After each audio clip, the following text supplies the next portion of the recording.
In the heart of a brutal winter, a lone mountain boy faces temperatures plunging to 70 degrees Celsius with no shelter, no fire, and nothing but his instincts to keep him alive. As the storm rages, he relies on sheer courage, knowledge of the land, and an unbreakable will to survive. What unfolds is a breathtaking story of endurance and spirit, a testament to how far determination and the human heart can go when nature shows no mercy.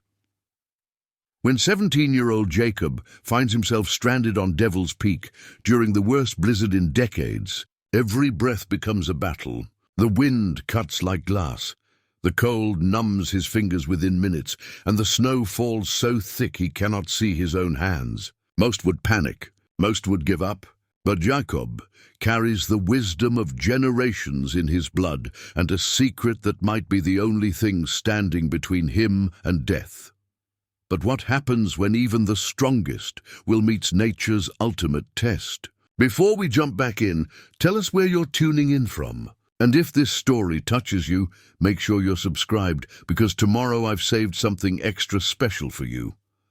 The morning had started like any other at the Erickson cabin, perched on the shoulder of Devil's Peak like a wooden sentinel against the wilderness. Jakob shouldered his pack and gripped his father's hand-carved walking stick, feeling the smooth grooves worn by 3 generations of mountain men. The hickory wood had guided his great-grandfather through the Alaska Gold Rush, his grandfather through Korean War reconnaissance missions, and his father through countless hunting expeditions. Now it would guide him.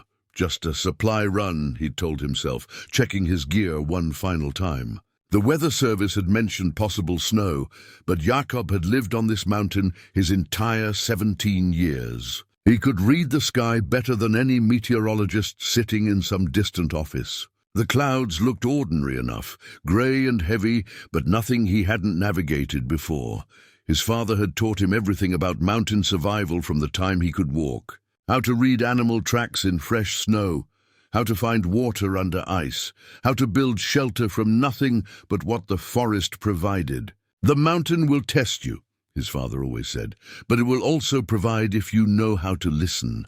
Jakob's radio crackled to life as he descended the familiar trail. Base camp to Jakob, you copy? Copy, base camp. Beginning descent to Miller's trading post. Should be back by sunset. Weather's looking dicey up there, son. Maybe postpone until tomorrow? Jakob glanced at the sky. The clouds seemed thicker now, but nothing threatening. I'll keep an eye on it. We need those medical supplies for Mrs. Patterson. The elderly woman in the valley below had been fighting a chest infection for weeks. The antibiotics couldn't wait another day. Jakob had made this journey dozens of times, could navigate the 12-mile trail to the trading post blindfolded. Today would be no different. As he walked, Jakob's mind wandered to his acceptance letter from the University of Colorado, tucked safely in his bedroom drawer. His parents had been proud but worried. Leaving the mountain meant leaving everything he'd ever known, entering a world where his survival skills meant nothing, and his mountain wisdom would be seen as outdated folklore. The first snowflakes began falling around noon, fat and lazy, drifting down like feathers. Jakob pulled his wool cap lower and picked up his pace. Still nothing unusual. Mountain weather changed quickly, but he had time. By 2 o'clock, the snow had thickened considerably. Jakob checked his GPS unit, though he hardly needed it on this trail. Another 4 miles to Miller's.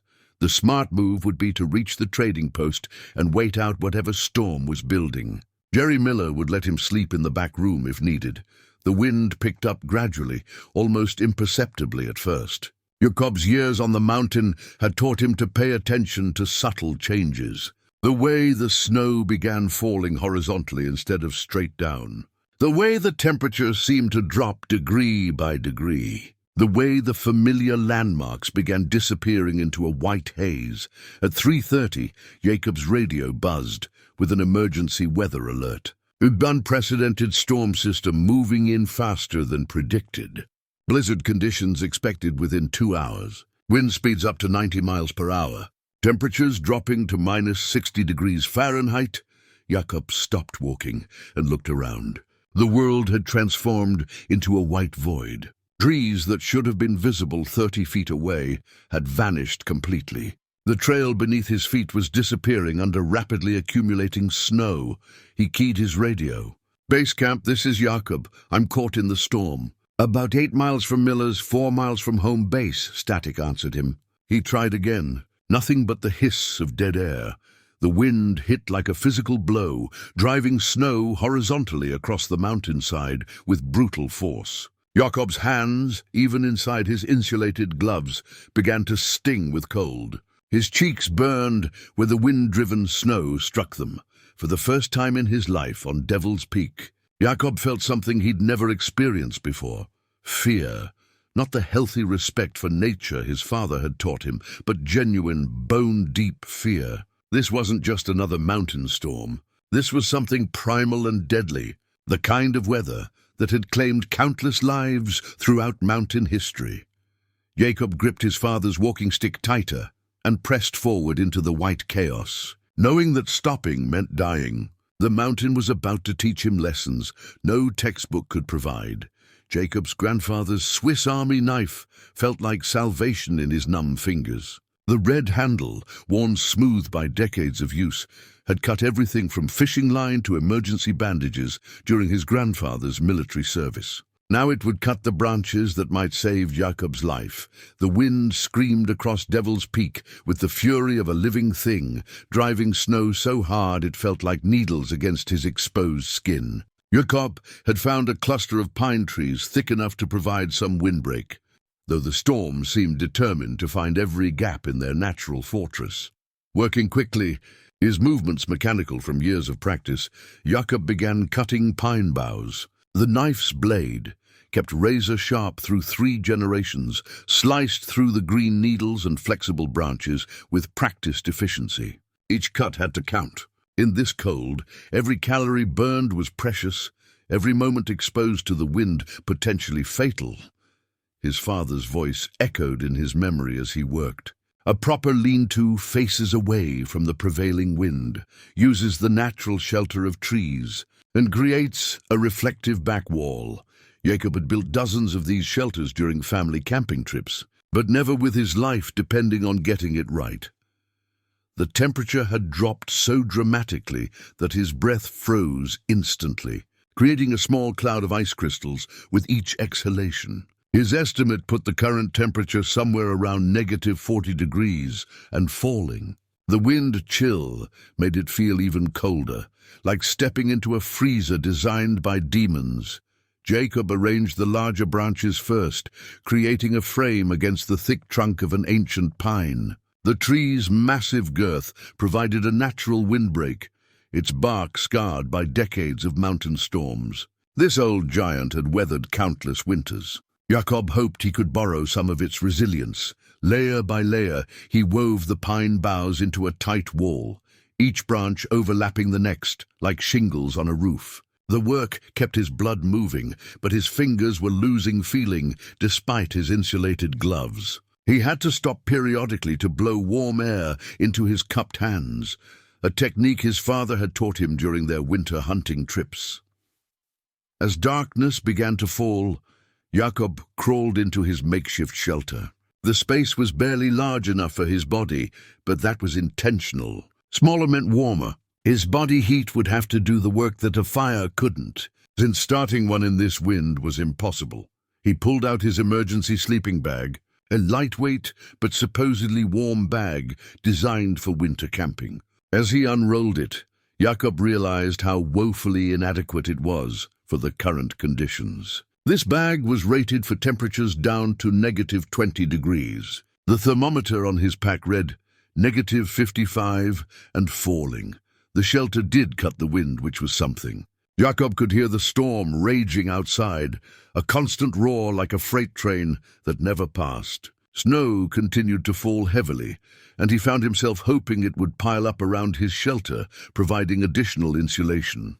Sleep came in fits and starts. Every time Jakob began to drift off, his body would jerk awake as his core temperature dropped. This was the beginning of hypothermia, he knew.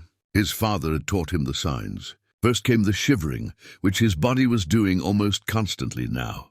Then would come the confusion, the false sense of warmth, and finally, the deadly sleep from which people never woke. Jakob forced himself to do isometric exercises inside the cramped space, tensing and releasing muscle groups to generate heat. Push-ups against the shelter floor, sit-ups in the confined space, anything to keep his blood flowing. His grandfather had survived a week in a Korean winter using these same techniques. Through the long night, Jakob listened to the storm and tried to calculate his odds. The weather service had predicted the blizzard would last at least 48 hours. He had food for maybe 3 days if he rationed carefully. Water wasn't a problem with all the snow, but melting it without a fire would sap precious body heat. When pale grey light finally filtered through the storm, Jakob assessed his situation with brutal honesty. His shelter had held, but barely. Ice had formed on the inside walls from his breath, and snow had blown through gaps he hadn't been able to seal properly. His sleeping bag was damp with condensation, which would make tonight even colder. The storm showed no signs of weakening. If anything, the wind seemed stronger, and the snow continued falling so heavily that his tracks from the previous day had been completely erased. Jakob realized with growing dread that this wasn't just a typical mountain storm. This was the kind of weather event that made headlines, the kind that search and rescue teams couldn't operate in. He was truly on his own. The torn fragment of Jakob's topographical map fluttered in his trembling hands like a dying butterfly. Half the map had been ripped away during the night when a particularly violent gust had torn through his shelter, leaving him with only the southwestern section of Devil's Peak. The remaining piece showed the cave systems his grandfather had marked in faded pencil 30 years ago, but the scale and his current position were now guesswork. Jakob's lean-to had collapsed sometime around 3 in the morning. He'd awakened to find himself buried under pine boughs and snow, his sleeping bag soaked through with ice melt. The temperature had dropped even further during the night, and his breath now froze the moment it left his lungs, creating a thin layer of ice on the inside of his face mask. Standing in the wreckage of his shelter, Jakob faced a brutal choice. Stay and try to rebuild in the same location, or attempt to find better protection. The storm was entering its second day with no sign of weakening, and the weather radio had died completely, its battery drained by the extreme cold. The map fragment showed promising cave markings roughly half a mile downhill, but reaching them would mean leaving his known position and traveling in near-zero visibility. Every instinct his father had drilled into him screamed against moving during a whiteout, but staying meant certain death. Jakob stuffed his gear into his pack, his movements clumsy from the cold. His fingers had lost most feeling, making even simple tasks like tying knots nearly impossible. He tucked the map fragment inside his jacket pocket, close to his body heat, and began his descent. The world had become a white void, punctuated only by the dark shapes of trees that materialized and vanished like ghosts. Jakob used his father's walking stick to probe ahead, testing each step before committing his weight. The snow was chest-deep in places, forcing him to break trail with exhausting high steps. After what felt like hours, but was probably only minutes, Jakob's left foot punched through what he thought was solid ground. The snow gave way completely, and he tumbled into a hidden ravine, his body slamming against rocks and ice as he fell 10 feet down a steep slope. Pain exploded through his left ankle as he came to rest against a boulder. Jakob lay still for a moment, taking inventory. His walking stick had snapped in half during the fall, the precious hickory wood that had guided 3 generations, now reduced to broken pieces in the snow. More critically, his ankle throbbed with the kind of pain that suggested serious injury. Carefully, Jakob removed his boot and examined the ankle through his thick sock. Swelling was already beginning, and when he tried to put weight on it, agony shot up his leg. Not broken, he hoped, but definitely sprained badly enough to make walking treacherous. The ravine offered some protection from the wind, and as Jakob looked around, he spotted something that made his heart race with hope. Dark shadows in the rock face suggested openings, possible caves carved by ancient water flow. His grandfather's markings on the map might have been accurate after all. Using the broken pieces of his walking stick as makeshift crutches, Jakob hobbled toward the nearest shadow. As he got closer, he could see it was indeed a cave opening, large enough for a person, but not so large as to be impossible to heat with body warmth. The entrance was partially blocked by fallen rocks and years of accumulated debris. But Jakob could feel air movement that suggested the cave extended back into the mountain. More importantly, it was dry. After 2 days of constant exposure to snow and wind, the simple absence of moisture felt like luxury. Jakob pulled out his small LED headlamp and peered into the darkness. The cave stretched back farther than his light could reach, with a relatively flat floor and walls that seemed stable. Near the entrance, he found what he'd been hoping for, evidence that this cave had sheltered others before him. Old fire rings made from stacked stones and scattered around them, the bleached bones of small animals. His ankle throbbed as he gathered rocks to partially block the cave entrance, leaving just enough opening for air circulation but cutting off the worst of the wind. The temperature inside the cave felt dramatically warmer than outside. Though Jakob knew it was probably still well below freezing, for the first time since the storm began, Jakob allowed himself a moment of cautious optimism. He had shelter that wouldn't collapse, protection from the wind, and a defendable position. The broken walking stick felt like losing a family member, but the cave represented hope. As he settled into his new refuge, Jakob examined the torn map fragment one more time. If his grandfather's other markings were accurate, this cave system might extend deep enough into the mountain to provide the kind of protection that could keep him alive until the storm passed. Outside, the blizzard continued its relentless assault on Devil's Peak, but for the first time in 2 days, Jakob felt like he might actually survive it. The fossilized bones scattered across the cave floor told stories of survival that stretched back centuries. Jakob's headlamp beam revealed the skeletal remains of what looked like deer, mountain goats, and smaller creatures, all bleached white by time and the dry cave air. These animals had sought the same refuge he now desperately needed, and their bones suggested many had found safety here during harsh winters past. Jakob explored deeper into the cave system, his injured ankle forcing him to move slowly and deliberately. The main chamber opened into a natural cathedral, with a ceiling that disappeared beyond his light's reach. Stalactites hung like ancient chandeliers, and the walls showed the smooth polish of water that had carved this sanctuary over thousands of years. Near the back of the main chamber, Jakob discovered something that made his survival prospects dramatically better. A natural chimney in the rock face created a perfect ventilation system, and better yet, ice formations along one wall provided a reliable source of fresh water. The ice was clean and clear, formed from condensation rather than contaminated surface runoff. Using his grandfather's Swiss Army knife, Jakob carefully chipped away chunks of ice and placed them in his metal water bottle. Body heat would slowly melt the ice, providing him with drinking water that wouldn't require precious calories to warm up. He'd learned this technique during winter camping trips with his father, though he'd never imagined using it in a life-or-death situation. The cave's natural windbreak allowed Jakob to think clearly for the first time since the storm began. He methodically arranged his gear in the driest section of the cave, creating a base camp that would serve him for however long this nightmare lasted. His sleeping bag, though still damp from the previous night's disaster, would dry faster in the cave's relatively stable environment.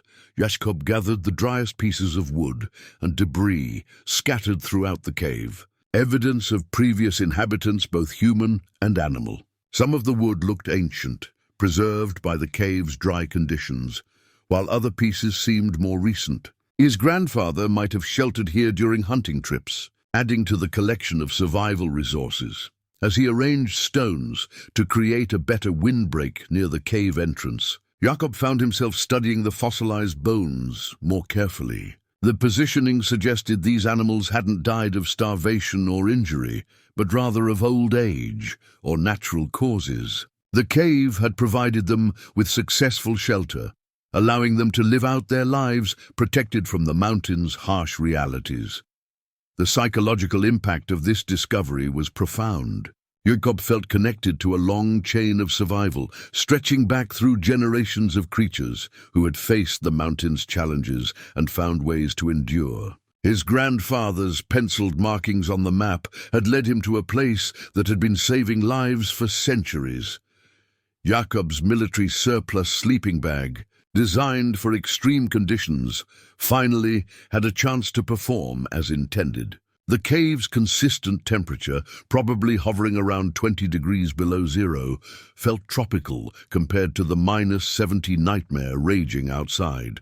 He could actually feel his fingers and toes again, a sensation he'd begun to think he might never experience, using techniques his father had taught him. Jakob created a debris hut within the cave, using pine boughs, old wood, and even some of the ancient animal bones to create an insulated micro-environment around his sleeping area. The structure would trap his body heat more efficiently than the sleeping bag alone, potentially making the difference between surviving the night and slowly freezing to death. As darkness fell outside, Jakob took inventory of his resources with brutal honesty. Food would last 3 more days if he rationed carefully. Water was no longer a concern thanks to the ice formations. Shelter was dramatically improved but still dependent on maintaining body heat through the night. His injured ankle was swollen but stable, painful but not incapacitating. The storm continued to rage outside with undiminished fury, the wind creating an almost musical tone as it passed over the cave entrance. Jakob had heard that sound before during family camping trips, but never in conditions this extreme. The cave acted like a massive musical instrument, the wind creating haunting melodies that seemed to echo the mountain's ancient voice. For the first time since leaving the family cabin, Jakob allowed himself to believe he might actually survive this ordeal. The cave represented more than shelter. It was a connection to everyone who had ever fought for their life on this mountain. His grandfather, the animals whose bones surrounded him, even the ancient peoples who had first discovered this refuge. As he settled into his improved sleeping arrangement, Jakob whispered a prayer of gratitude to his grandfather for marking this location on the map, and to the mountain itself for providing sanctuary when he needed it most. The empty emergency ration wrapper crinkled in Jakob's hands like a death sentence. The silver foil that had contained his last meal, a freeze-dried beef stew that had tasted like cardboard but provided precious calories, now mocked him with its emptiness. He smoothed the wrapper carefully and tucked it into his jacket pocket. Unable to throw away even this useless remnant of his dwindling supplies, Jakob's stomach cramped with hunger as he calculated the stark mathematics of survival. 3 days without food, and his body was already beginning the process of consuming itself. He could feel the weakness creeping into his muscles, the way his thoughts seemed to move through thick fog. His father had taught him that a healthy person could survive 3 weeks without food, but that assumed normal temperatures and minimal physical stress. In these conditions, burning calories just to stay warm. Jakob estimated he had perhaps a week before serious deterioration set in. The cave had become his world, a 40-foot-long chamber that represented the entire universe of possibilities. Beyond its protective walls, the storm continued with relentless fury, now entering its 4th day. The wind had carved snowdrifts against the cave entrance that were taller than Jakob himself, creating a natural igloo effect that actually improved his insulation. Jakob forced himself to move methodically through the cave, searching for anything edible among the debris and ancient bones. His grandfather had always said that survival was about using every resource, no matter how unlikely. Near the back wall, Jakob found several varieties of lichen growing on the rock surface, tough and bitter but technically edible. He scraped small amounts into his palm, knowing that eating too much could cause severe stomach upset. The lichen tasted like eating tree bark soaked in dirt, but Jakob chewed slowly and forced it down. Every calorie counted now, even these few pathetic offerings from the cave walls. His father had made him practice eating survival foods during their camping trips, preparing him for exactly this situation, though neither of them had imagined it would ever be necessary. Near the cave's deepest point, Jakob discovered what might have been an underground stream years ago, now frozen solid, but suggesting the possibility of fish or other aquatic life trapped beneath the ice. Using his knife and a rock as a hammer, he tried to break through the ice, but it was far too thick, and the effort left him exhausted and shaking.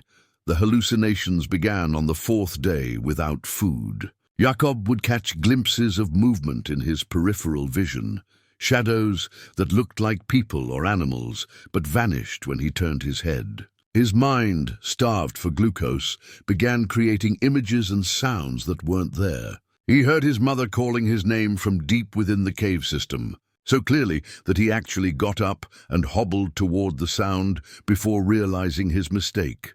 Jakob's body temperature regulation was becoming increasingly difficult to maintain. Without adequate calories to fuel his internal furnace, he found himself shivering almost constantly, despite the cave's relative warmth. He spent most of his time curled in his debris hut, trying to conserve every possible calorie while his body slowly cannibalized its own muscle tissue for energy. The psychological battle was almost worse than the physical hunger. Jakob found his thoughts becoming increasingly scattered and pessimistic. He began to question every decision that had led him to this point. Should he have turned back when the first snowflakes started falling? Should he have stayed with his original shelter instead of risking the descent? Should he attempt to leave the cave and try to reach help, or would that be suicide? His father's voice seemed to echo in the cave during the long, dark hours. Panic kills faster than cold or hunger, son. When everything goes wrong, slow down and think. Use your head instead of your fear. Jakob repeated these words like a mantra, fighting against the growing desperation that threatened to overwhelm his rational mind.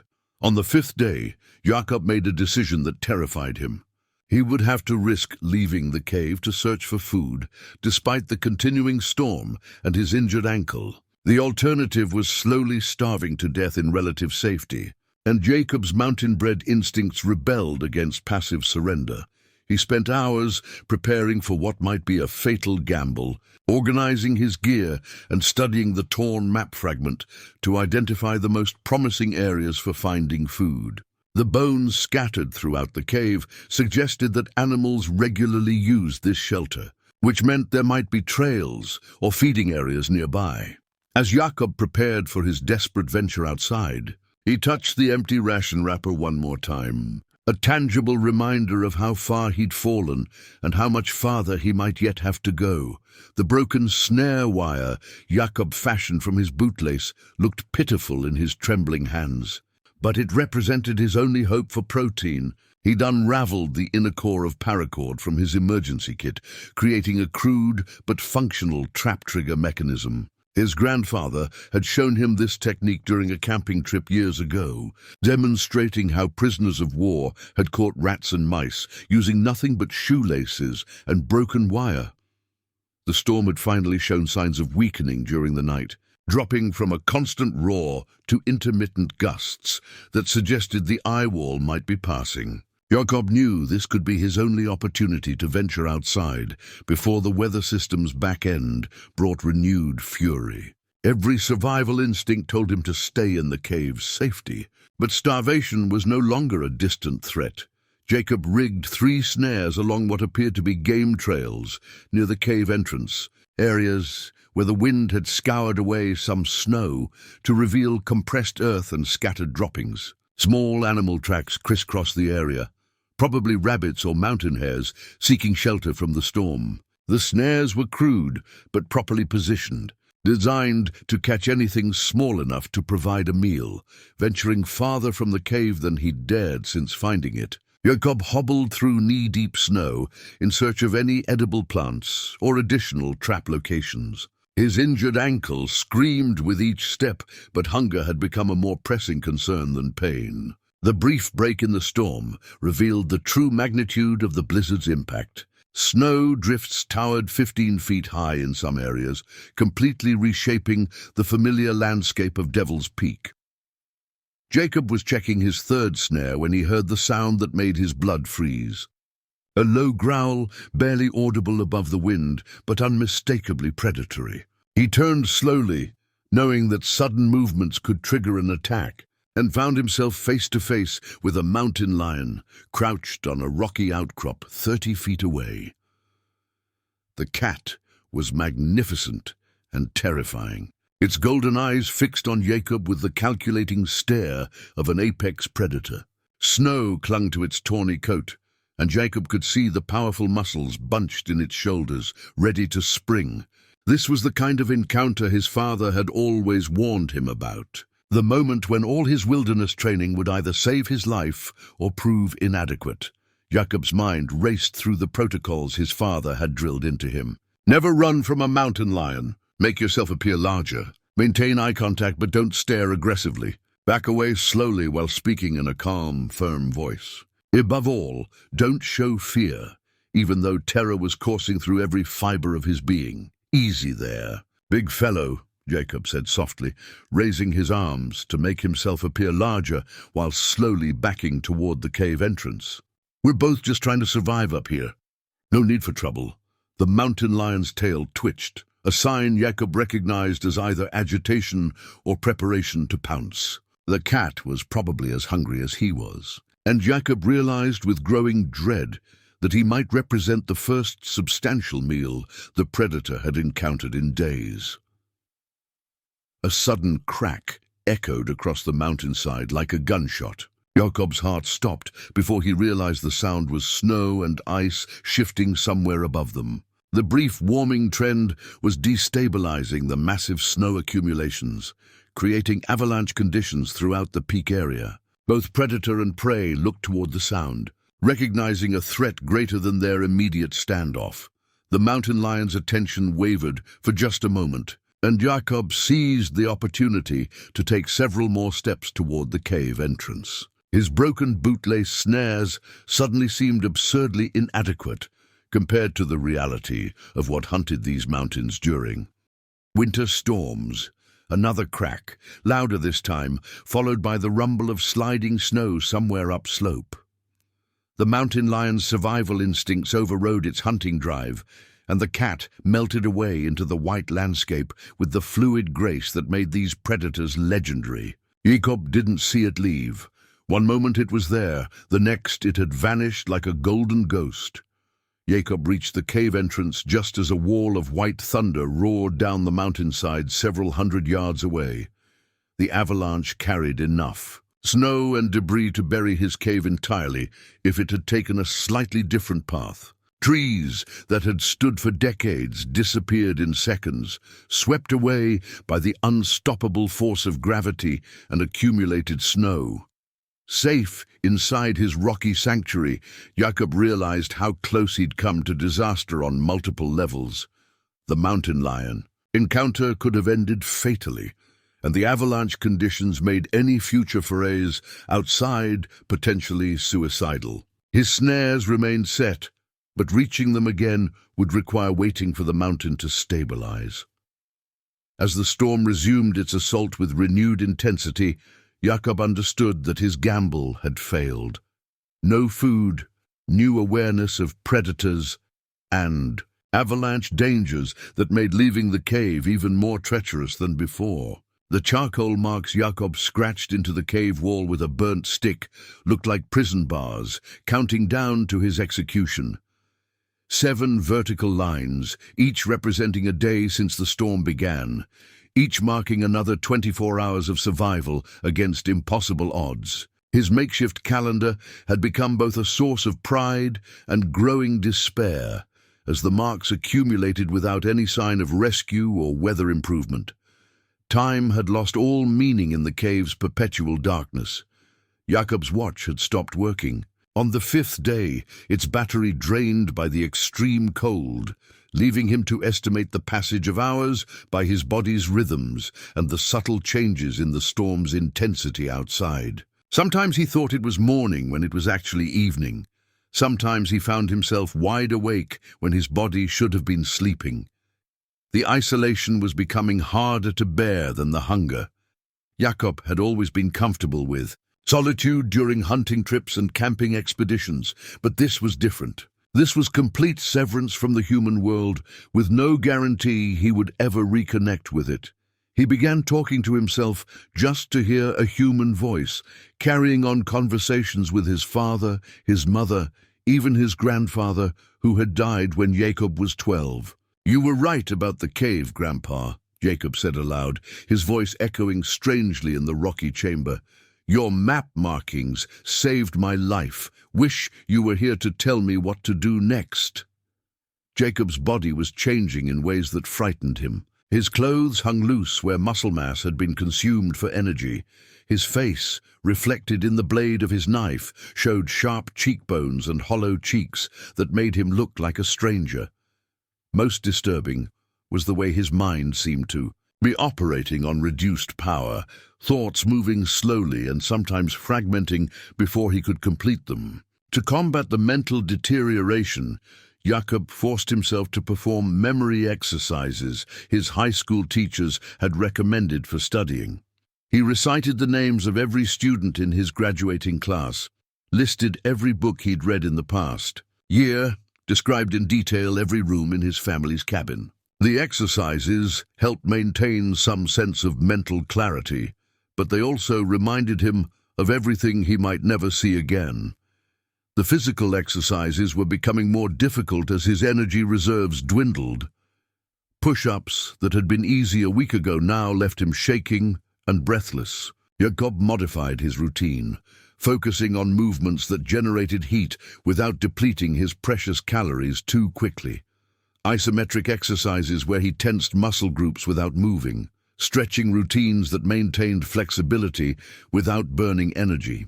Jakob found himself spending hours studying the fossilized bones scattered throughout the cave, imagining the lives of the animals that had sheltered here over the centuries. A deer skull with one antler missing told a story of survival through injury. Small bird bones suggested creatures that had weathered storms by finding this sanctuary. Each skeleton represented a success story, proof that this cave had kept life alive when the mountain turned deadly. The hallucinations were becoming more frequent and vivid. Jakob would see his mother preparing dinner in the cave's back chamber, smell bacon cooking over a fire that didn't exist, hear his father calling his name from the cave entrance. The visions were so realistic that Jakob had to physically investigate them, touching the cold stone walls to remind himself of reality. Sleep became his escape and his torment. Dreams of warm meals and family gatherings provided blessed relief from hunger and loneliness, but waking up in the cold, dark cave was devastating each time. Jakob learned to lie still with his eyes closed.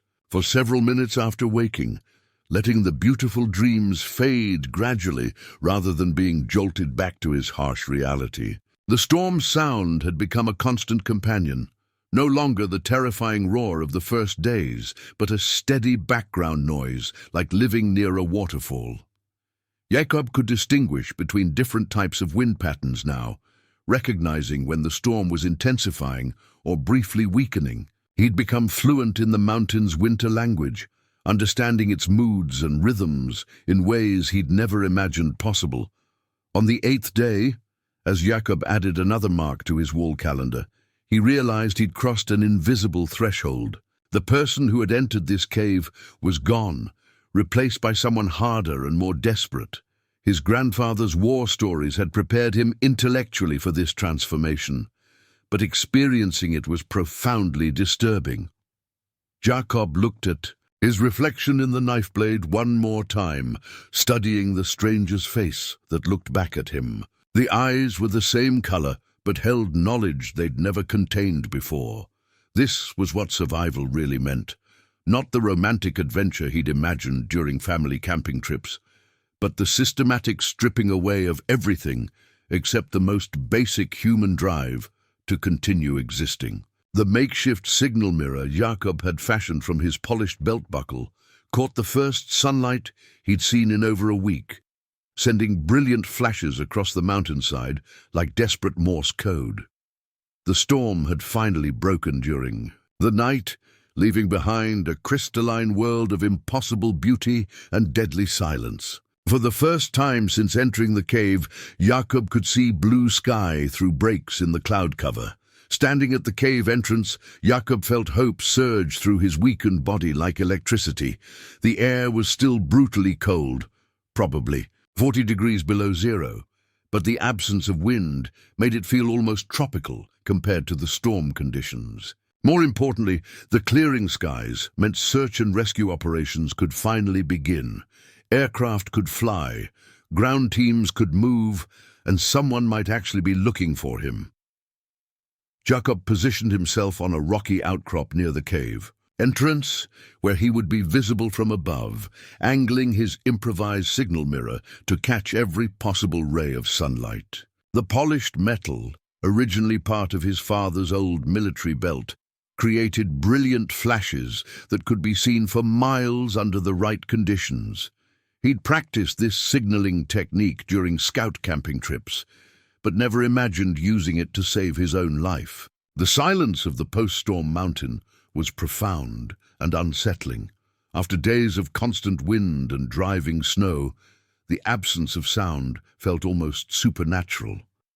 Jakob could hear his own heartbeat, the whisper of his breath in the cold air, even the subtle creaking of snow settling on tree branches hundreds of yards away. It was as if the entire mountain was holding its breath. Jakob's radio, dead for days, suddenly crackled to life with a burst of static. His hands shook as he adjusted the frequency, hope building as he caught fragments of transmission. Search and rescue frequencies, helicopter communications, the familiar cadence of emergency coordination. Someone was looking for him. Someone cared enough to risk their lives in these conditions. Any aircraft. This is Jakob Eriksson on Devil's Peak, he transmitted, his voice hoarse from days of disuse. I'm alive and need immediate assistance. Repeat, Jakob Eriksson requesting emergency evacuation from Devil's Peak, static answered him. Jakob tried different frequencies, adjusting the antenna and moving to higher ground. More static, occasionally interrupted by faint voices too distant to understand. The radio's battery indicator showed critical power levels, meaning he might only have minutes of transmission time before losing contact completely. Jakob spent 2 precious hours signaling with the mirror and attempting radio contact, burning calories he couldn't afford, while hope battled against growing desperation. Several times he thought he heard helicopter rotors in the distance, but the sound never materialized into actual aircraft. The mountain's acoustics played tricks, echoing and distorting sounds until Jakob couldn't trust his own senses. Around midday, clouds began building again on the western horizon. Jakob watched their approach with growing dread, recognizing the same dark formations that had preceded the original storm. The weather system wasn't finished with Devil's Peak. This had been merely the eye of the storm, a brief respite before the back wall brought renewed fury. The first snowflakes began falling around 2 o'clock, fat and lazy at first, but quickly increasing in intensity. Jakob's brief window of hope was closing with devastating finality. Within an hour, the wind had returned with familiar vengeance, driving snow horizontally across the mountainside and reducing visibility to mere yards. Jakob retreated to his cave as the storm resumed its assault, but not before adding one more desperate attempt at signaling. He built a small pile of debris near the cave entrance and tried to light it with his lighter, hoping to create smoke that might be visible from aircraft. The wind scattered his efforts instantly, and his lighter fuel was too precious to waste on futile gestures. Back in the cave's protection, Jakob confronted the crushing reality of false hope. The brief clearing had shown him exactly how isolated he was, how impossible rescue would be in these conditions, and how little time he might have left. The radio contact attempts had drained his battery completely, leaving him without even the possibility of communication. The emotional crash was almost unbearable. For a few hours, Jakob had allowed himself to believe rescue was imminent, that his ordeal was nearly over. Now, listening to the storm resume its relentless attack, he understood that hope could be as dangerous as despair. The mountain had given him a glimpse of salvation, only to snatch it away. Leaving him more demoralized than ever, Jakob added another charcoal mark to his cave wall calendar, but this one looked different from the others. This mark represented not just another day survived, but the day he learned that survival wasn't about waiting for rescue. It was about accepting that he might be the only person capable of saving his own life. The water-damaged family photograph Jakob pulled from his wallet showed the three of them on last summer's camping trip, their faces bright with laughter around a crackling campfire. The image was blurred now, the colors running together from moisture and handling, but Jakob could still make out his parents' smiling faces. His mother's hand rested on his father's shoulder, and Jakob stood between them, grinning with the unconscious confidence of youth who believed the world was fundamentally safe. Jakob studied the photograph by the dim light of his failing headlamp, trying to draw strength from those happier moments. His mother had packed trail mix with extra chocolate chips because she knew they were his favorite. His father had told stories about his own father's survival experiences during the Korean War. Tales that had seemed like exciting adventures rather than desperate struggles for life. Grandpa spent 6 days behind enemy lines with nothing but a broken compass and a can of peaches, his father had said, firelight dancing across his weathered face. He always said the hardest part wasn't the cold or the hunger. It was the voice in his head telling him to give up. The voice that said dying would be easier than fighting. Jakob could hear that voice now, whispering seductively in the cave's darkness. It would be so easy to simply lie down in his sleeping bag and let the cold take him. No more hunger pangs, no more desperate scheming for survival, no more grinding fear. Just peaceful sleep that would transition into something even more peaceful. But his grandfather's voice was stronger, echoing through family stories passed down like sacred texts. The human body can survive almost anything if the mind refuses to quit. I've seen men die from injuries that should have been survivable, and I've seen men live through conditions that should have killed them. The difference was always up here. Jakob could almost see his grandfather tapping his temple with a gnarled finger. Jakob forced himself to sit up straighter, pushing back against the seductive pull of despair. He began reciting every survival story his family had ever told him, treating them like prayers or incantations against death. His great-grandfather's survival during the Alaska gold rush, living on tree bark and melted snow for 3 weeks. His grandmother's stories about rationing food during the Depression, making meals from ingredients that shouldn't have sustained life. The Erickson family had a tradition of enduring impossible circumstances. Every generation had faced their mountain, literal or metaphorical, and found ways to survive. Jakob was part of that legacy, carrying genes and wisdom that had been tested and proven over more than a century of hardship. Jakob pulled out his emergency notepad and began writing letters he might never send. First to his parents, apologizing for his overconfidence and thanking them for every lesson they'd taught him. Then to his classmates, describing what real education looked like when the classroom was a frozen cave and the teacher was approaching death. The act of writing forced Jakob to organize his thoughts and emotions, creating order from the chaos of his situation. His grandfather had kept a journal during his military service, recording not just events, but feelings and insights that helped him maintain sanity during extended isolation. Writing became a form of conversation with the outside world. Even if that conversation was entirely one-sided, Jakob found himself developing a long-term survival strategy for the first time since entering the cave. Instead of simply enduring each day as it came, he began planning for weeks or even months of isolation. The cave could be improved with better insulation, organized storage areas, and more efficient use of space. His physical condition could be maintained through careful rationing and modified exercise routines.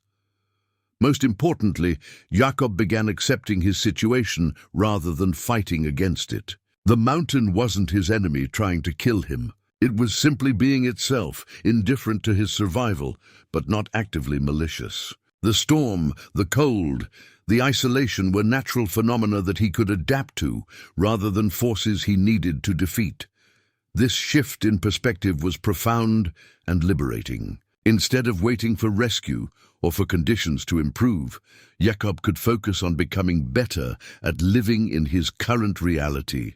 He had shelter, water, and just enough body reserves to sustain life if he was extremely careful. More importantly, he had knowledge, intelligence, and the accumulated wisdom of generations who had faced similar challenges. Jakob looked at the family photograph one more time before carefully tucking it back into his wallet. His parents had raised him to be capable and resilient, though they'd probably never imagined those qualities would be tested this severely. Now it was time to prove worthy of their investment and his family's legacy of survival. The improvised firebow Jakob carved from cave debris represented more than just a tool. It was the bridge between death and life, between modern helplessness and ancient wisdom. Using a curved piece of wood that had probably sheltered in the cave for decades, along with a straight drill piece and dried tinder scraped from the inside of bark, Jakob prepared to attempt the most important fire-making effort of his life. His grandfather's stories about primitive fire-making had always seemed like interesting historical trivia during family camping trips. Now, with his lighter finally exhausted and his survival depending entirely on creating flame from friction, those stories became life-saving instructions. Jakob could almost hear his grandfather's voice guiding him through the process. Steady pressure, consistent speed, and never give up when you see the first smoke. Jakob's weakened muscles protested as he began working the fire bow, but desperation provided strength.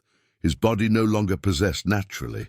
The bow method required perfect coordination between his hands and sustained effort that burned precious calories, but it was his only remaining option for creating fire. Modern conveniences had failed him completely.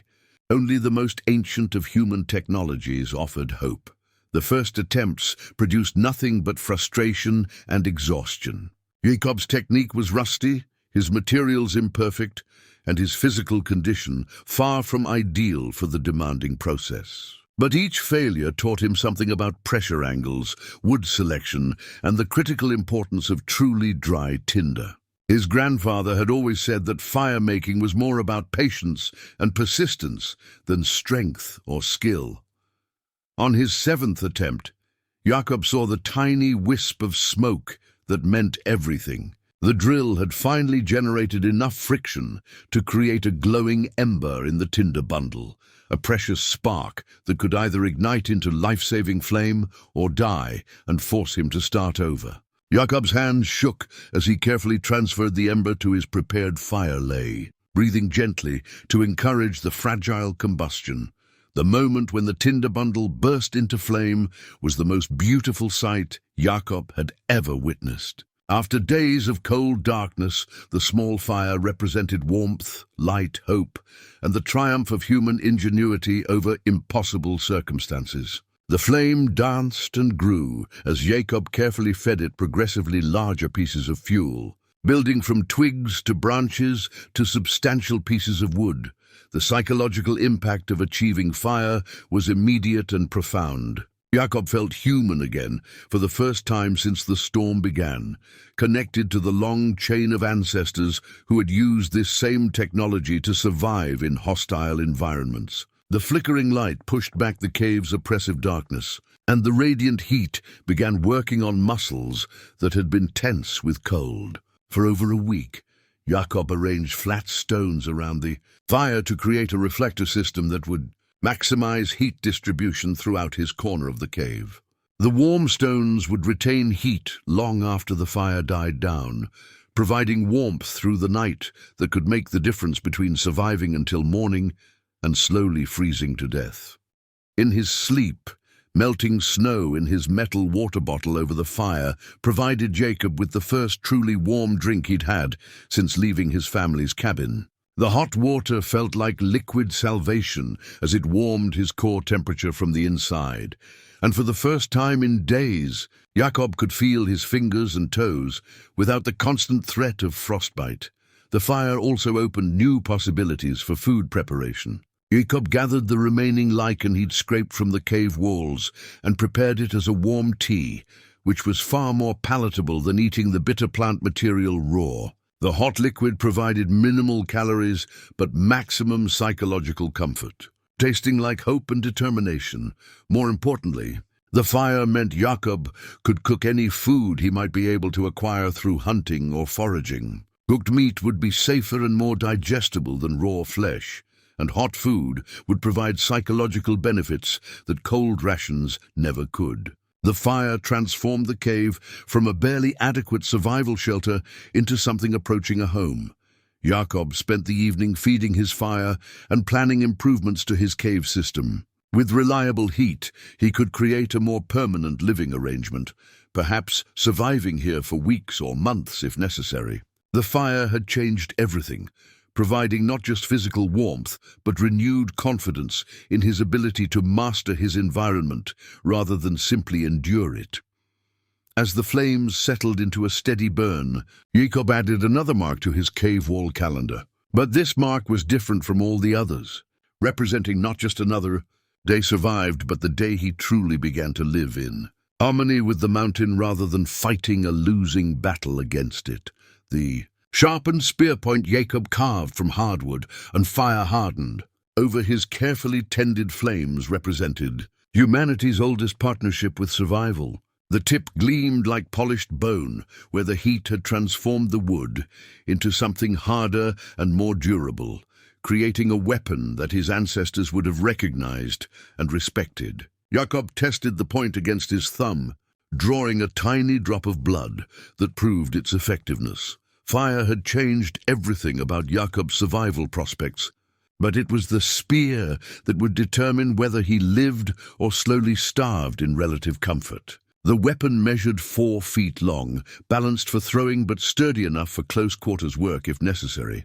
Jakob had spent 2 days perfecting its construction, using techniques his father had demonstrated during wilderness skills workshops that had once seemed like entertaining diversions.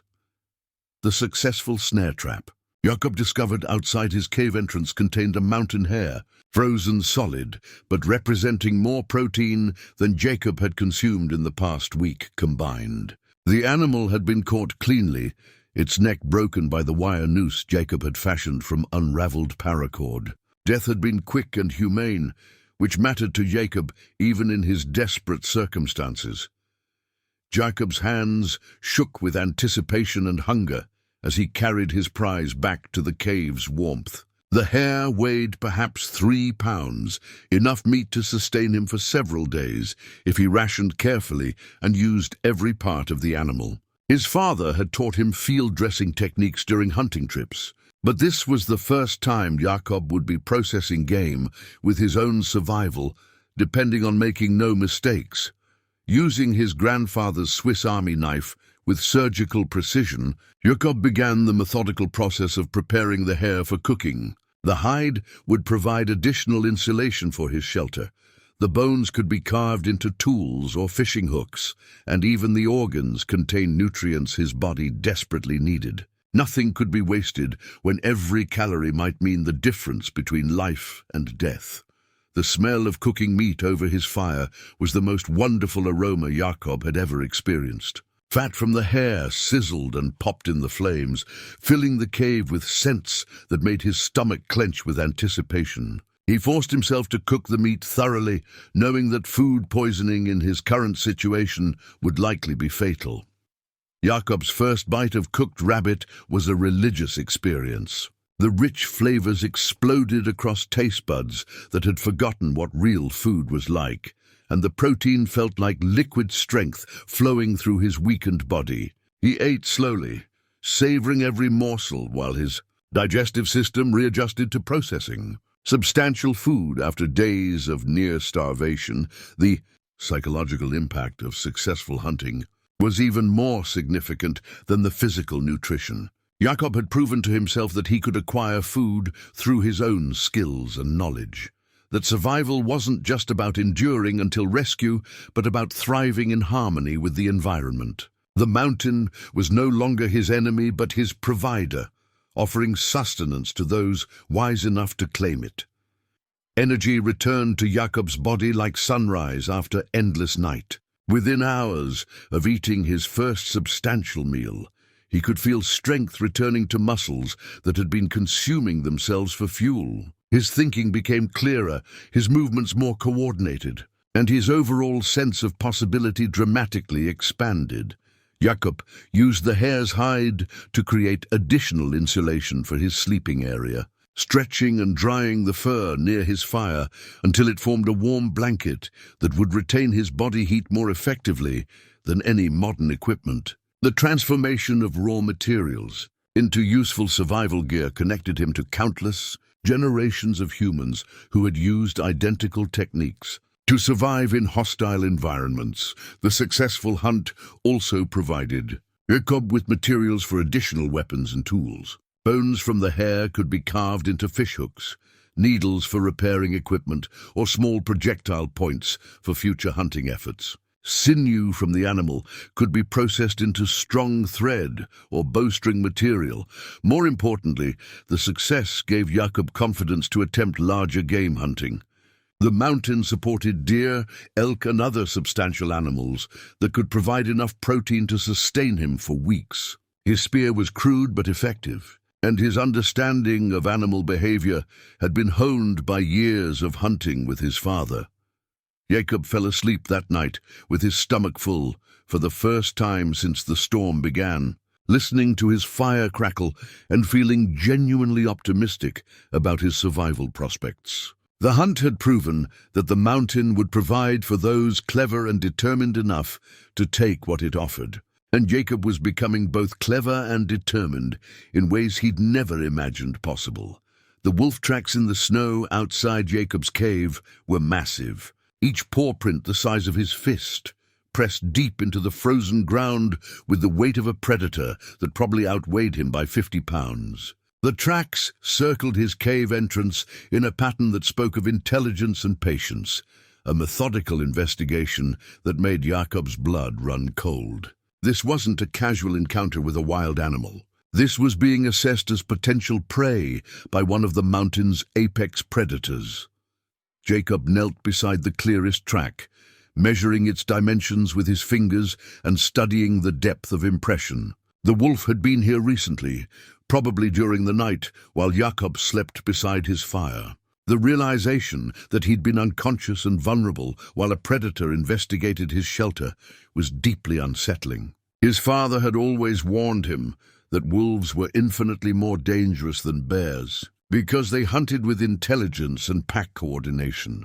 The tracks told a story that Jakob read like a book written in snow and ice. The wolf had approached from downwind, using the storm's aftermath to mask its scent. It had circled the cave multiple times, probably testing for weaknesses in Jakob's defenses. Most disturbing were the tracks that led directly to the cave entrance, suggesting the predator had been close enough to see his fire and assess him as a potential meal. Jakob spent the morning creating defensive preparations with the focused intensity of someone who understood his life depended on getting everything right. His fire-hardened spear was formidable, but would only be effective if he could use it properly. Against a wolf's speed and natural weapons, Jakob would have one chance to strike a killing blow before the predator's teeth and claws overwhelmed his defenses.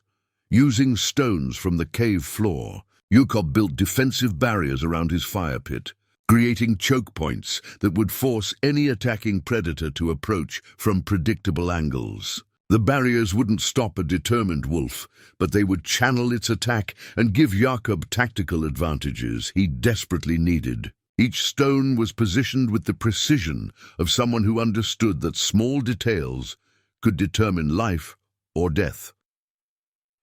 Jakob carved additional weapons from the hardwood debris scattered throughout the cave, creating a secondary spear and several shorter stabbing implements. The tools were crude but deadly, fire-hardened points that could penetrate hide and reach vital organs. He arranged them strategically around his living area, ensuring he could reach a weapon regardless of which direction an attack came from.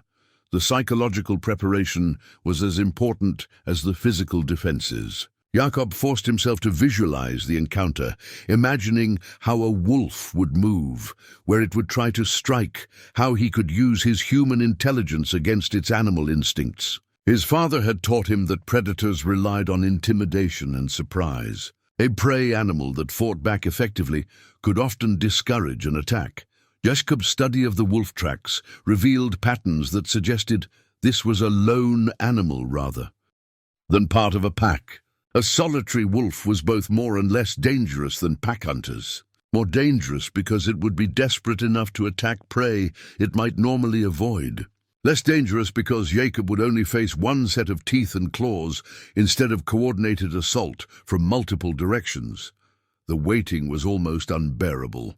Jakob maintained his fire constantly, knowing that wolves were naturally wary of flames, but also understanding that the light made him visible to predators. He found himself jumping at every sound, interpreting normal cave noises as potential threats. Every shadow seemed to hide golden eyes, watching him with calculating hunger.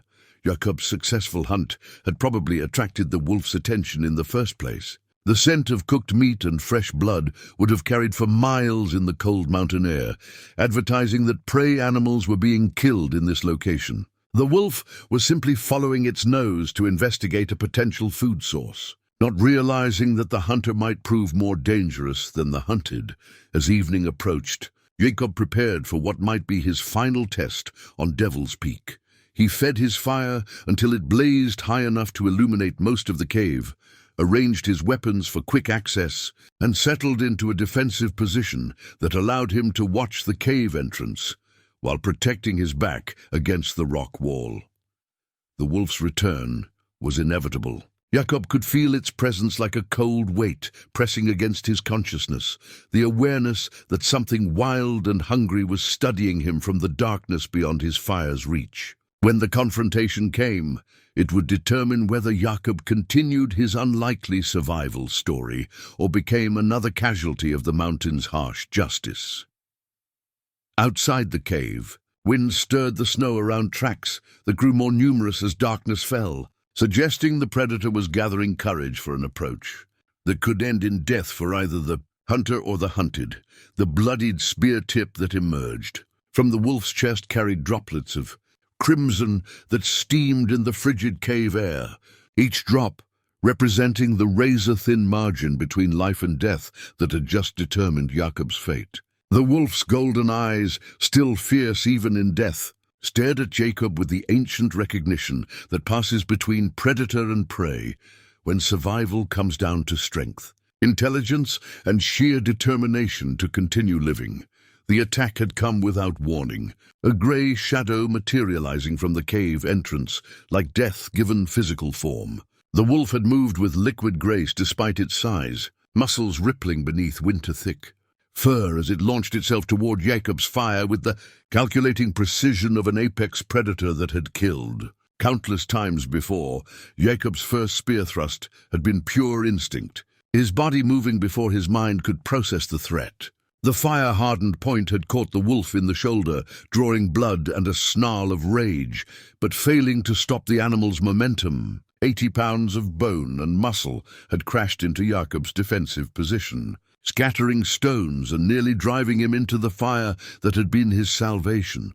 The wolf's teeth had found Jakob's left forearm, canines puncturing his jacket and drawing blood through fabric that had seemed adequate protection moments before. Pain exploded through Jakob's arm, but terror and adrenaline transformed the agony into fuel for desperate action. His grandfather's war stories had prepared him for this moment when thinking stopped and survival instincts took control. Jakob's second strike had been deliberate and deadly.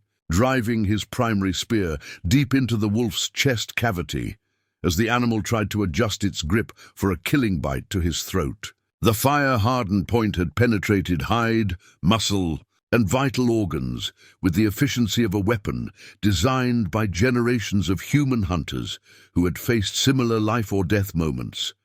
The wolf's death had been neither quick nor quiet. It thrashed and fought against the spear, piercing its heart, claws raking across Jakob's chest and arms, while its powerful jaws snapped inches from his face. Jakob had held the spear steady despite his wounds, using his superior leverage and the weapon's length to keep the predator's teeth away from his throat, while its life bled away onto the cave floor. When the wolf finally went still, Jakob collapsed beside the massive carcass, his body shaking with exhaustion and shock. Blood from multiple wounds soaked his torn jacket, and his left arm throbbed with the deep punctures left by the predator's teeth. But he was alive, and the wolf was dead, and that simple fact represented the most significant victory of Jakob's 17 years. The immediate aftermath of the kill was both triumph and terror. Jakob had proven capable of defending himself against one of the mountain's most dangerous predators, but his wounds needed immediate attention before infection or blood loss became fatal threats. His medical supplies were limited to basic first-aid materials, adequate for minor injuries but possibly insufficient for treating deep puncture wounds. Jakob used melted snow heated over his fire to clean the worst of his wounds, biting down on a piece of wood to manage the pain as he worked antiseptic into punctures that went deeper than he'd initially realized. The wolf's teeth had missed major arteries by millimeters, a near miss that reminded Jakob how close he'd come to becoming the predator's final meal. The wolf's carcass represented more protein than Jakob could have acquired through weeks of small game hunting. 80 pounds of meat, hide, bones, and organs that could sustain him through the remainder of winter if processed and preserved correctly. The irony wasn't lost on Jakob that the predator which had come to kill him had instead provided the resources that might ensure his long-term survival. Processing the wolf's remains became Jakob's immediate priority, despite his wounds and exhaustion.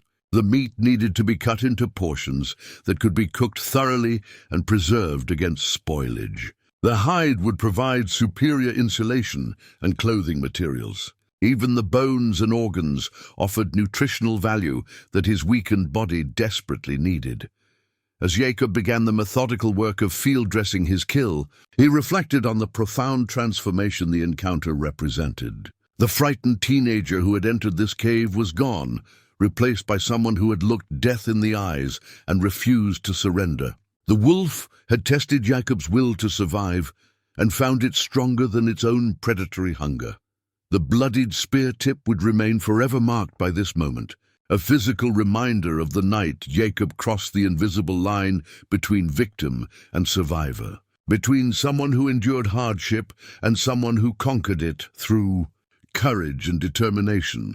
The cured animal hide that now wrapped Jakob's shoulders like a royal cloak represented the transformation of death into life, predator into provider, threat into salvation. The wolf's thick winter pelt, carefully processed using techniques his grandfather had learned from indigenous hunters, provided insulation superior to any modern winter gear. Jakob had spent 3 days working the hide with primitive tools, scraping away fat and tissue until the fur was clean and supple enough to serve as both clothing and bedding. Jakob's wounds from the wolf encounter were healing cleanly, thanks to meticulous care and the antiseptic properties of certain plants he'd found growing in protected areas near the cave entrance. His left arm bore permanent scars where the predator's teeth had found their mark, but the punctures had closed without signs of infection.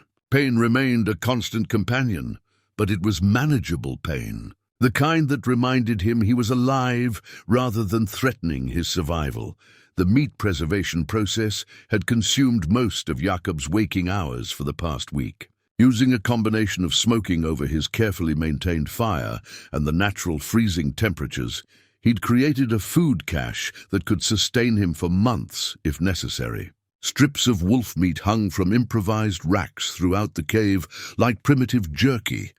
Protected from spoilage by cold air and wood smoke, Jakob had discovered that wolf meat, while tough and gamey, provided the kind of dense nutrition his body desperately needed. The rich protein was rebuilding muscle mass that had been consumed during his early days of starvation, and the fat content helped his body maintain temperature regulation that had become increasingly difficult as his reserves dwindled. Every meal now felt like victory rather than mere survival.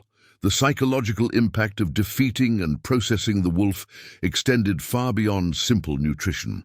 Jakob had proven to himself that he could not only survive on Devil's Peak, but actually thrive using nothing but knowledge, passed down through generations and his own growing understanding of the mountain's harsh rhythms.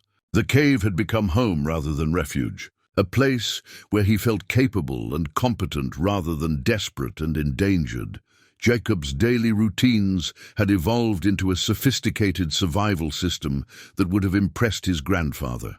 Morning inspections of snares and hunting areas, afternoon processing of food and materials, evening maintenance of equipment and planning for future needs. His time was fully occupied with meaningful work that directly contributed to his continued survival and improved living conditions. The wolf's bones had provided raw materials for an impressive array of tools and weapons. Jakob carved fish hooks from the smaller bones, needles from splinters that could repair his torn clothing, and projectile points that could arm additional spears or arrows if he managed to construct a bow. Every piece of the predator's remains served a purpose in Jacob's expanding survival infrastructure. Most significantly, Jakob had begun thinking beyond simple day-to-day survival toward long-term planning that included the possibility of self-rescue. The cave was an excellent base camp, but it wasn't a permanent solution. When weather conditions permitted, he would need to either signal for rescue more effectively or attempt to reach civilization on his own. Both options required preparation that went far beyond basic survival. Jacob's physical condition had improved dramatically since the successful hunt and wolf encounter. Regular protein intake had restored much of his strength, and the constant physical work of processing materials and maintaining his shelter had rebuilt muscle mass. His injured ankle had healed enough to support extended walking. Though it would probably never be completely normal again, the cave itself had been transformed from a desperate refuge into a sophisticated survival dwelling. Jakob had constructed separate areas for sleeping, food storage, tool creation, and waste disposal. His fire pit was engineered for maximum heat efficiency and minimum smoke production. Storage systems kept his gear organized and protected from moisture. The living space would have impressed any wilderness survival instructor. Jacob's mental state had undergone perhaps the most dramatic transformation of all. The frightened teenager who had stumbled into the cave during the blizzard was gone, replaced by someone who understood that survival wasn't about enduring hardship, but about adapting to circumstances and finding ways to prosper within them. Fear had been replaced by confidence, desperation by systematic planning. As Jakob settled into his wolf-hide bedding beside a carefully banked fire, he reflected on how completely his perspective had changed.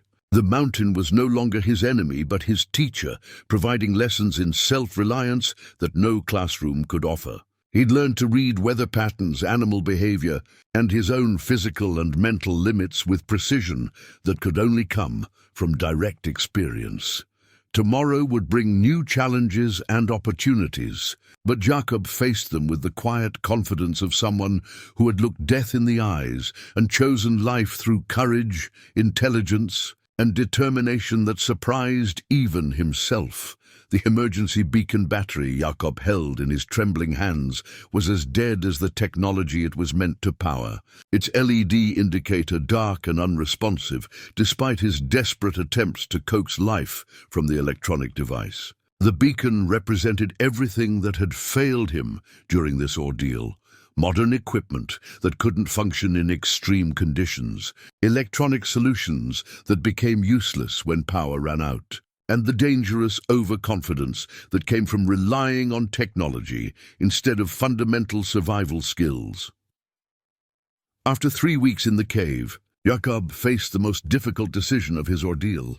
The storm had finally broken for good, leaving behind a crystalline world of blinding white snow and impossibly blue skies. From his cave entrance, Jakob could see for miles across Devil's Peak, and in the distance, barely visible through the thin mountain air, he spotted something that made his heart race with desperate hope, the dark speck of a helicopter moving across the valley below. The aircraft was too far away to signal effectively with his improvised mirror, and his radio had been dead for weeks. But its presence meant search and rescue operations were finally active in the area, probably looking for him or other victims of the unprecedented storm system. The helicopter represented his first real chance at rescue since the nightmare began, but reaching a position where he could signal effectively would require leaving the safety of his cave sanctuary. Jakob's internal debate was agonizing. He'd created a sustainable survival situation in the cave, with adequate food, shelter, and materials to potentially last until spring. Leaving meant abandoning everything he'd built and venturing across unstable snowfields where a single misstep could trigger an avalanche or send him tumbling into a hidden crevasse. The smart decision was to stay safe and wait for better opportunities, to signal for help, but Jakob had learned during his weeks on the mountain that sometimes survival required taking calculated risks rather than choosing the safest option. The helicopter might not return to this area for days or weeks, and winter weather could deteriorate again without warning. This could be his only realistic chance at rescue before the snow became too deep. For any overland travel, Jakob spent the morning preparing for what might be his final gamble on Devil's Peak. He loaded his pack with wolf jerky, melted water in sealed containers, and emergency fire-starting materials. His wolf hide cloak provided insulation that would keep him alive during extended exposure, and his carved spear gave him confidence to defend against any predators he might encounter during the journey. The route to a viable signaling position would take Jakob across nearly 2 miles of open snowfields and through terrain that had been completely reshaped by the storm's massive snow accumulations. Familiar landmarks had been buried or transformed beyond recognition, making navigation treacherous even for someone who'd spent his entire life on this mountain. Jakob's first steps outside the cave felt like stepping into an alien world. The snow was deeper than he'd realized, often reaching his waist and forcing him to break trail with exhausting high steps. His injured ankle protested immediately, sending sharp pains up his leg with each forced movement through the heavy powder. The sun's glare off the pristine snow was blinding, forcing him to fashion makeshift snow goggles from leather and carved slits. The beauty of the post-storm landscape was breathtaking and terrible. Devil's Peak had been transformed into a winter wonderland that would have been magnificent under different circumstances. Every tree branch carried a perfect burden of snow, and the air was so clear that distant mountains appeared close enough to touch. But beneath the beauty lay countless hidden dangers that could kill an unwary traveler in moments. Jakob's progress was maddeningly slow, each step requiring careful testing to ensure the snow would support his weight. Several times he broke through hidden weak spots and sank to his shoulders in loose powder, struggling to extract himself while precious energy drained away. The helicopter had disappeared over the horizon, but Jakob maintained faith that aircraft would return to continue search operations. After 4 hours of brutal travel, Jakob reached a rocky outcrop that provided both elevation and a clear view of the valley where he'd spotted the rescue helicopter. His body screamed with exhaustion and his ankle throbbed with renewed injury, but he'd achieved a position where effective signaling might be possible. The gamble was halfway complete. Now he had to survive long enough to make contact with his rescuers. As Jakob prepared his signaling equipment and scanned the skies for aircraft, he realized he'd crossed another invisible threshold in his survival journey. He was no longer simply enduring hardship, but actively pursuing his own rescue through courage, planning, and calculated risk-taking that would have been impossible when his ordeal began. The signal flare Jakob pulled from his emergency kit represented his final hope for rescue, the last piece of modern technology that might bridge the gap between his primitive survival existence and the civilized world that seemed increasingly distant. After 3 weeks on Devil's Peak, the red plastic cylinder felt almost alien in his hands after weeks of working exclusively with stone, wood, and bone tools that he'd crafted from the mountain's raw materials. The sound of rotor blades echoing across the valley sent electricity through Jakob's exhausted body. The helicopter had returned, flying a search pattern that would bring it within visual range of his rocky outcrop position. This was the moment he'd risked everything to achieve. The chance to signal for rescue from a location where aircraft could actually see and respond to his desperate communications. Jakob's hands shook as he prepared the flare, knowing he would have only one chance to deploy it effectively. The timing had to be perfect. Too early, and the helicopter might not see the signal. Too late, and the aircraft would pass beyond visual range before he could attract attention. His survival depended on executing this final, desperate act with precision, born from weeks of learning that small mistakes could have fatal consequences. The helicopter's search pattern brought it steadily closer, flying low enough that Jakob could see the rescue team's equipment mounted on the aircraft's exterior. Hope surged through his body like electric current as he realized these people were specifically searching for survivors, not just conducting routine flights. Someone cared enough to risk their lives looking for him, in conditions that remained extremely dangerous. Jakob ignited the signal flare just as the helicopter reached the closest point in its search pattern, sending a brilliant red streak arcing across the crystalline mountain air. The flare burned with chemical intensity that was visible for miles, a man-made star announcing his position to anyone within line of sight. For 30 seconds, Jakob's location was marked by a beacon that shouted his presence across the empty wilderness. The helicopter's immediate course change told Jakob that his signal had been seen. The aircraft banked sharply and began flying directly toward his position, rotor wash creating a visible snow cloud as it approached. Jakob waved frantically with both arms, using his wolf-hide cloak to create maximum visual contrast against the white snowfield surrounding his rocky perch. But the helicopter's approach triggered a new and terrifying danger.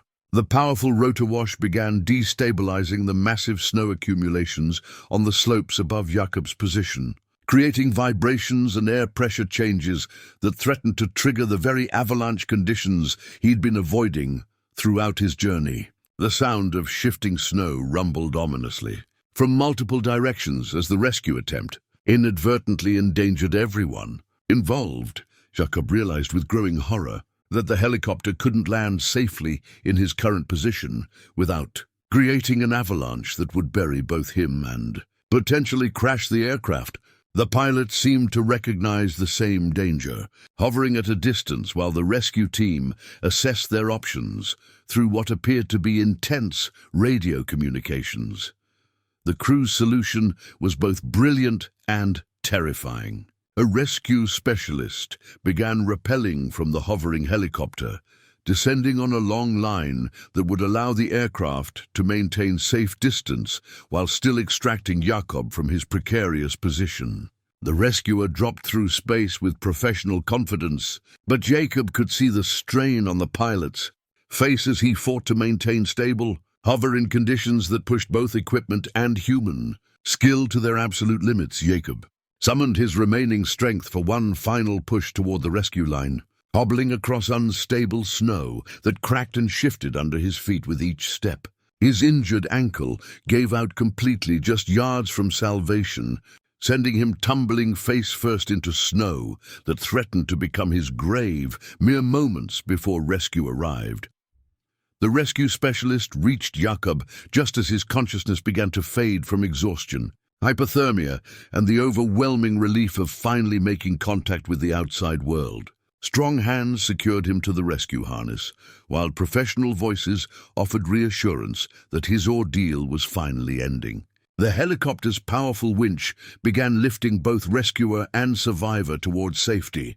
Jakob's last clear memory before losing consciousness was the sight of Devil's Peak falling away beneath him, the mountain that had tested every aspect of his character and found him worthy of survival. The cave that had sheltered him appeared as a tiny dark spot in an ocean of white, invisible, unless you knew exactly where to look for the sanctuary that had saved his life. As unconsciousness claimed him, Jakob felt profound gratitude, not just for his rescue, but for everything the mountain had taught him about strength, resourcefulness, and the depth of human determination when survival hangs in the balance.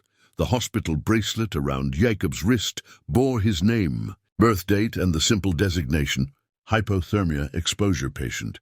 But those clinical terms could never capture the profound transformation that had occurred during his 23 days on Devil's Peak.